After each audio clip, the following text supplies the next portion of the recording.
September 14, Floyd Mayweather will fight Canelo Alvarez for the junior middleweight championship of the world. It was a fight that people wanted Floyd to fight after he had a sparring session with Robert the Casper, the Friendly Ghost Guerrero. This fight had to happen for all the right reasons, and I'm glad that the fight is happening. It's happening at a catch weight of 152 pounds, 2 pounds below the junior middleweight limit. Am I happy that this fight is taking place?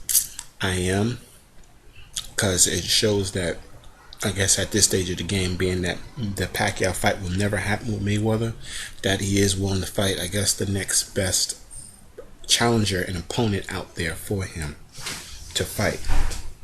I'm glad that he took the fight, that he was willing to make the fight happen. They both had to compromise on weight, because it was reported that Mayweather's camp wanted to fight closer to 147. Alvarez wanted it at 154. They came in at 152, which is reasonable weight, 2 pounds below the junior middleweight limit. Canelo's what, 22, 23, so he should be able to easily make that weight without it being a problem. My thing is that,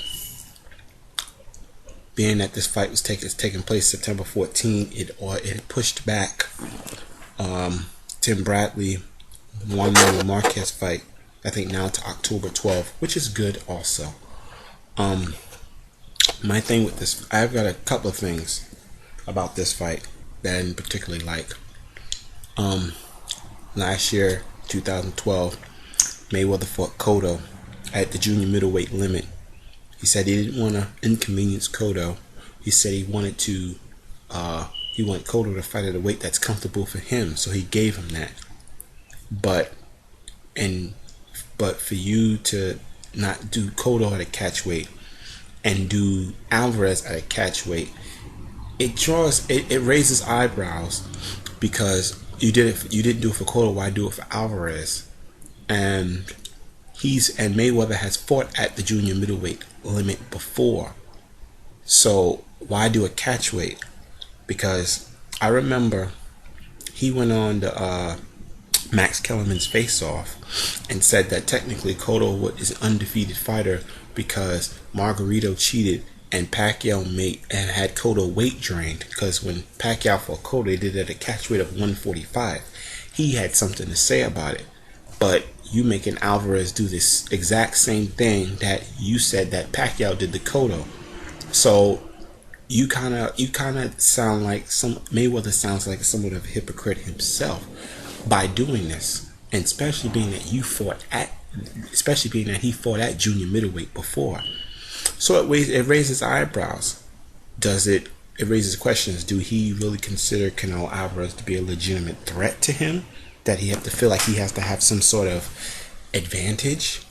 Or is it because he said that Canelo sometimes rehydrates up to 170?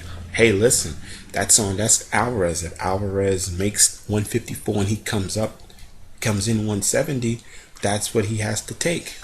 That's what it is. Now, if Mayweather wants to come in at 154 and rehydrate up to 160 or whatever, that's up to him. That's the fight. But to have him to come at a catch weight, it takes away a little bit from it. But overall, I'm glad that the fight is happening, and it's for the junior middleweight championship of the world. Now, how do I see the fight going? Right now, I would say I see Mayweather winning a unanimous decision.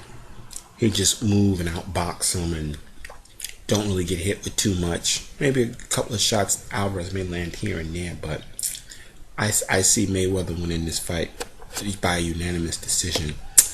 I don't see Mayweather knocking Canelo out. I don't see that. I think Canelo has a decent chin. I feel like Mayweather doesn't really have the punch to really hurt Alvarez. I think Alvarez, like I said again, he has a good chin. And I see Mayweather winning this fight by unanimous decision. Now, if Alvarez really wants to win this fight, he would just have to go in there with the mindset that in order for him to be successful, he's going to eat a lot of punches from Mayweather. That he's going to have to do. He's got to be willing to eat the punches and just throw everything to the wind and just go out there and be rustle and tussle with him, be aggressive with him, and just pressure him and land the shots. You don't necessarily have to always hit him in the face. Hit him in the arms, hit him in the forearms, hit him in the elbow, hit him in his arms, tire his arms out to the point where he can't put those arms up no more. Like Rocky Marciano used to do to fighters.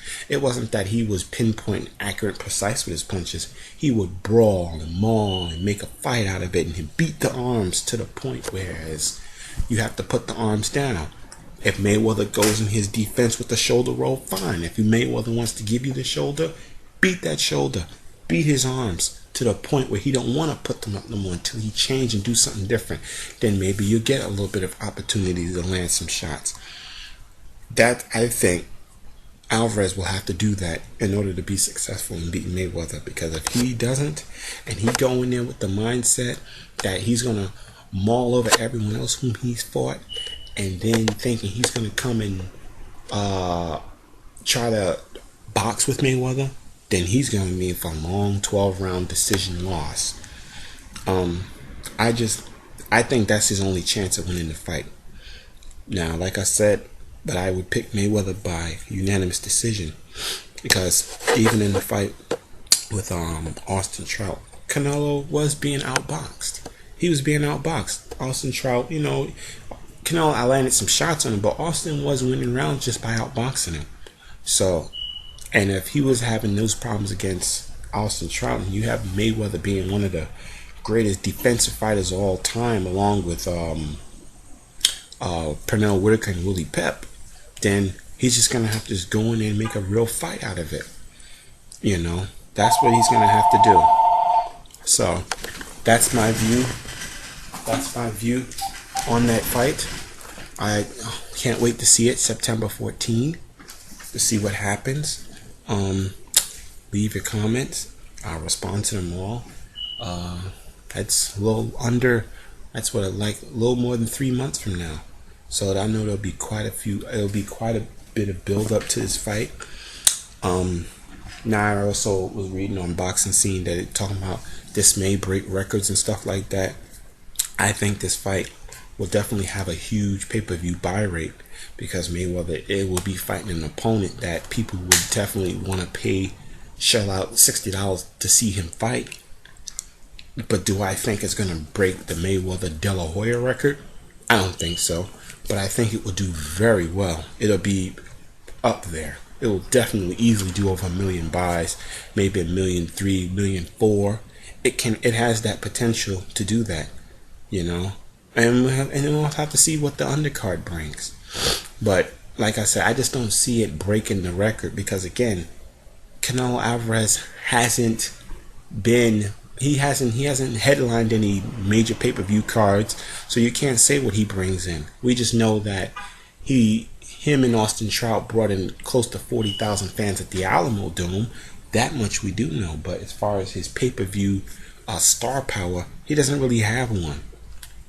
Some people know who he is, but everyone still does. He's not a household name yet, so we don't really know who he is.